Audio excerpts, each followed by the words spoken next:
తెలుగుదేశం పాటలు ఈ మధ్యకాలంలో చాలా బాగా వెళ్తున్నాయి. ముఖ్యంగా తెలంగాణలో కూడా కాంగ్రెస్ పార్టీ అధికారంలో రావడానికి ఈ పాటలే చాలా ఉపయోగపడినాయి.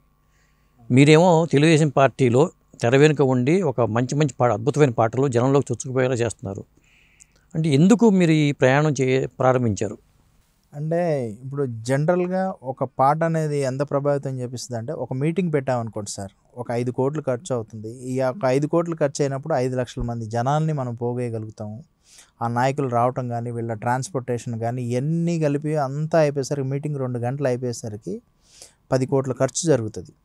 మీడియాకి మెసేజ్ వెళ్తుంది, ఆ జనాల ద్వారా వెళ్తుంది. అదే మనం ఒక 3 లక్షలు 4 లక్షలు పెట్టి ఒక పాట చేపించామనుకోండి, ఈ 5 కోట్ల మందికి కాదు 10 కోట్ల మందికి వెళ్తుందని నేను నమ్ముతా. ఓకే. పాట యొక్క ప్రభావం ఎలా ఉంటుంది అంటే, ఈ పూర్వం నుండి దేనికైనా సాహిత్యం అనేది చాలా ఇంపార్టెంట్ సార్. ఇప్పుడు మనం మనకి మైండ్ సరిగ్గా లేదనుకోండి, ఒక సాహిత్యంతో మనం కొంచెం రిలాక్సేషన్ అవుతాం.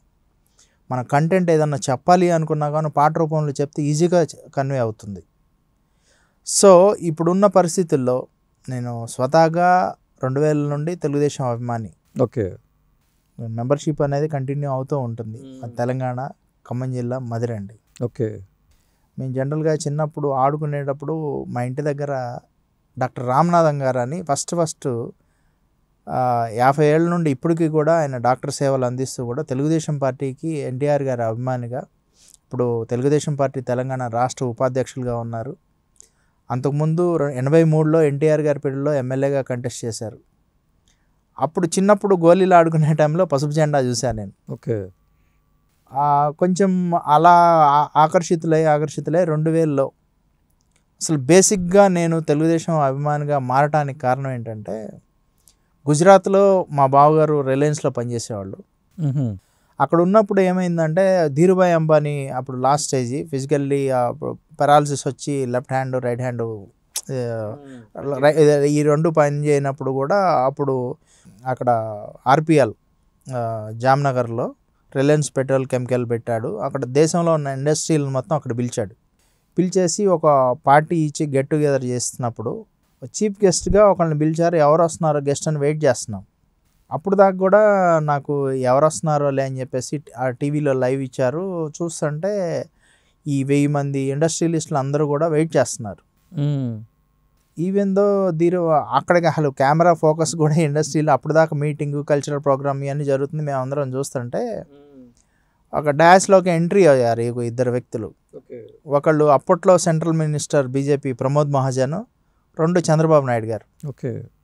At the same time Chandrababu Naidu garu ఎప్పుడైతే ఆ డాష్ ఎంట్రీ అయ్యారో, ఈ ఇండస్ట్రియలిస్టులు అందరూ లేచి ఒక 5 మినిట్స్ క్లాప్స్ కొట్టుకుంటూ వచ్చారు. ఆ బాబు గారికి అసలు చూసి నాకే అప్పుడు ఎంట్రుకలు ఇలా లేసే గూస్ బంప్స్ వచ్చాయి. అవును. ఇంకోటి పాపం అంత ఉన్న ధీరుభాయ్ అంబానీ అన్ని వేల కోట్లు చూశాడు అప్పట్లో. ఆ ధీరుభాయ్ అంబానీ గారు కూడా లేచి క్లాప్స్ కొట్టేసరికి నాకు కళ్ళు చెమర్చిచ్చాయి. మన రాష్ట్ర ముఖ్యమంత్రిని ఇంత గౌరవించుకుంటున్నారా అన్నప్పుడు. తక్కువ మాట్లాడాడు ఆ స్పీచ్లో. అసలు మనం రాష్ట్రం ఏం చేయబోతుంది, విజన్ 2020 ఏంటో అక్కడ వాళ్ళ కళ్ళకు కట్టినట్టు చూపించాడు. ఓకే. అసలు నిజంగా ఆ రోజు నేను ఏంటంటే, గంటన్నరలో 47 నిమిషాల ప్రజెంటేషన్కి ఒక్కళ్ళు కూడా అసలు పిన్ డ్రాప్ సైలెంట్గా ఉన్నారు బాబు గారు చెప్పిన మాటలకి. నేను అక్కడ ఫిదా అయిపోయా. ఓకే.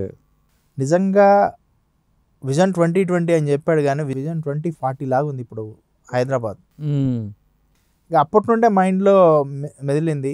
తర్వాత కొంచెం నేను జాబ్ చేసుకొని తర్వాత బిజినెస్ లాగా హైదరాబాద్లో ఉన్నప్పుడు తెలుగుదేశం ఖమ్మం జిల్లా తెలుగుదేశం నాయకులతో ఇంటరాక్షన్ అయ్యి అలాగా వచ్చినవాడిని. బాబు గారిని ఒకసారి కలిసి, ఎప్పుడు కలిసారు బాబు గారిని? బాబు గారిని నేను 2009లో కలిసాను. అంటే ఏ సందర్భం అది? అంటే అక్కడ మా లోకల్లో ఎమ్మెల్యే ద్వారా వచ్చి బాబు గారిని కలిసి ఉన్నాం. ఓకే.